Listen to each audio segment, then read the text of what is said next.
La quotidienne Écran Total en partenariat avec SAE. Alors, Festival de Cannes, ça veut dire des films de tous les pays, hein, Taïwan, Belgique, Japon, Amérique du Sud, Canada, mais évidemment cinéma français également. Et d'ailleurs, on va parler du cinéma français à l'international avec Gilles Renoir, le directeur du cinéma à Unifrance.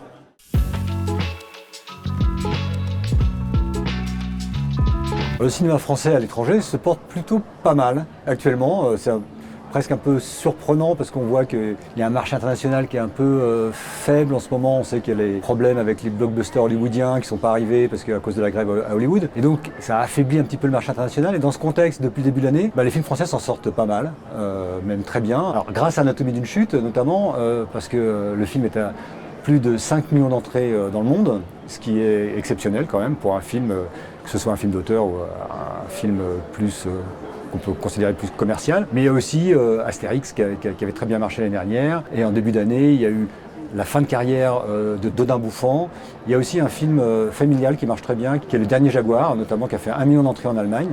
Et donc, à l'international, on est sur une tendance qui est proche de l'année 2023, sur le premier semestre. Donc pour l'instant, so far so good.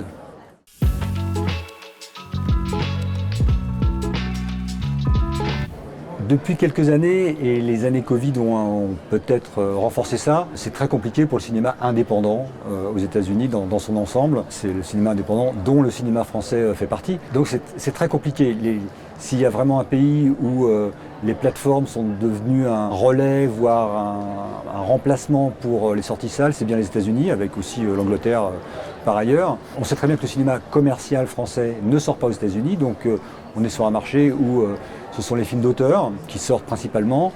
Et parmi ceux-là, c'est de plus en plus difficile de se trouver une place. Après, on voit avec Anatomie d'une chute qu'il y a toujours un public, il y a toujours des distributeurs, et ça c'est très important, comme Neon par exemple, qui misent sur le cinéma indépendant et sur le cinéma français.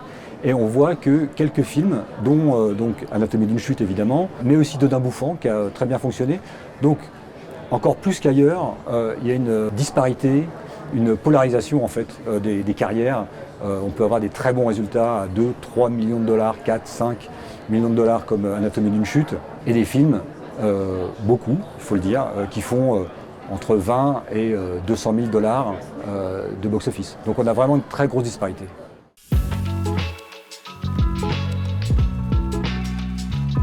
Alors l'Europe aujourd'hui c'est vraiment le premier marché clairement pour le cinéma français, avec toujours des pays historiques comme l'Allemagne où les films fonctionnent très bien. Le Dernier Jaguar, j'en parlais, a fait 1 million d'entrées. Il y a des comédies encore qui fonctionnent très bien dans les pays aussi francophones.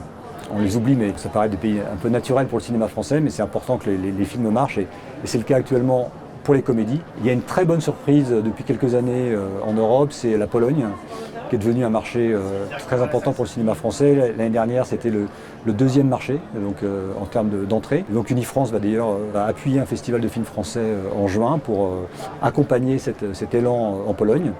Il y a eu la Russie l'année dernière où les films français ont bien marché parce que les films de studio ne sortent pas de manière officielle.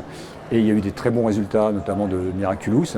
Et puis il y a des territoires plus difficiles, des territoires qui s'en sortent pas si mal comme l'Italie, et des territoires plus difficiles, un peu l'homme malade de l'Europe actuellement pour le cinéma français, c'est un peu l'Espagne où les films n'ont pas retrouvé encore leur niveau. Et puis toujours le Royaume-Uni qui est toujours très, très compliqué, un peu à l'instar des États-Unis.